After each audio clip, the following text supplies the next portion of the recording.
Hello NRI friends, welcome to S B NRI, the next generation NRI banking. मेरा नाम है मोहित और आज इस वीडियो में हम आपके डाउट्स और क्वेरीज जो भी आपने अलग अलग जगह पर पूछी है, जो क्वेश्चंस पूछे हैं उसको आंसर करने वाले हैं। और ये सारे क्वेश्चंस एक ही टॉपिक के अराउंड हैं, जो कि है taxation on NRI mutual funds. तो बिना किसी भी देरी के सबसे पहले ये देखते हैं कि आपने क्या क्या क्वेश्चन अलग अलग प्लेटफॉर्म्स पे पूछे हैं।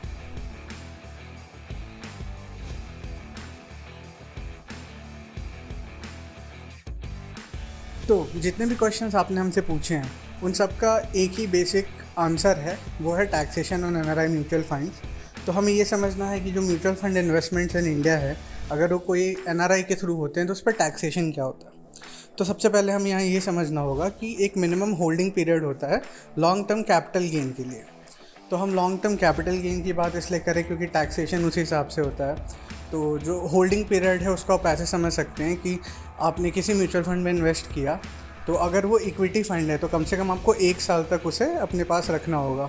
सिमिलरली अगर वो डेब्ट फंड है तो उसके लिए 3 साल का टाइम होता है। इससे ये समझ सकते हैं कि अगर आपने किसी इक्विटी फंड में इन्वेस्ट करके उसे 1 साल तक रख के उसके बाद उससे पैसे निकालने की कोशिश की, तो वो आपको लॉन्ग टर्म कैपिटल गेन के अंडर टैक्सेशन में आएगा। लेकिन अगर आपने 1 साल के अंदर ही उससे अपना जो गेन आपको हुआ है वो लेने की कोशिश करेंगे अगर आप, तो वो short term capital gain taxation में जाएगा।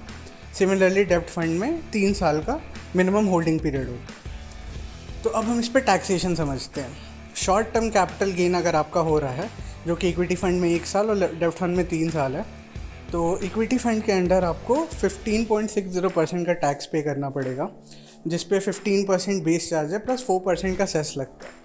सिमिलरली अगर आप डेब्ट फंड में इन्वेस्ट कर रहे हैं और आपको शॉर्ट टर्म कैपिटल गेन हो रहा है, तो उस केस में आपका जो टैक्स स्लैब है उसी के अकॉर्डिंग आपका जो टैक्सेशन है वो फॉलो करेगा, जो कि हाईएस्ट टैक्सेशन स्लैब इंडिया में 30% की है, जिस पे 4% सेस मिला के it's around 31.20%।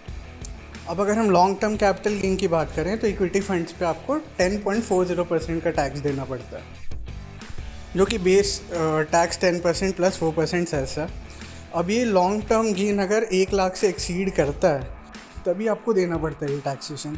Long term gain अगर आपका 1 लाख तक है तो that is tax free.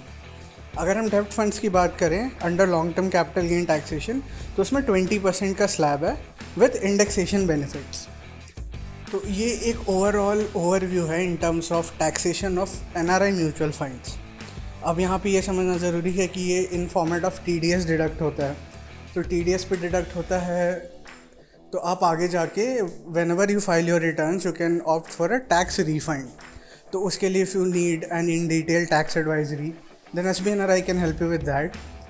You can get in touch with our experts who will guide you through the entire process of investment as well as provide you with taxation advisory in India. So thank you, that would be all for the video. अगर आपको video पसंद आई है तो इसे like करें, अपने friends के साथ शेयर करें, ताकि उनके मन में भी अगर ऐसा कोई डाउट है तो वो क्लियर हो जाए। And you can also join the SBNRI global NRI community जो हम होस्ट कर रहे हैं हमारे व्हाट्सएप के प्लेटफॉर्म पे। You can see a QR code on your screen, आप उसे स्कैन करके डायरेक्टली ग्रुप के पार्ट बन सकते हैं। So please do that. We have already reached around 5000 people who are on our wait list, जो हमारे प्रीमियम ऐप का वेट कर रहे हैं, which we are launching very soon.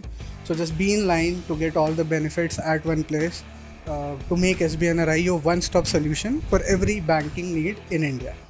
Thank you so much. See you in my next video.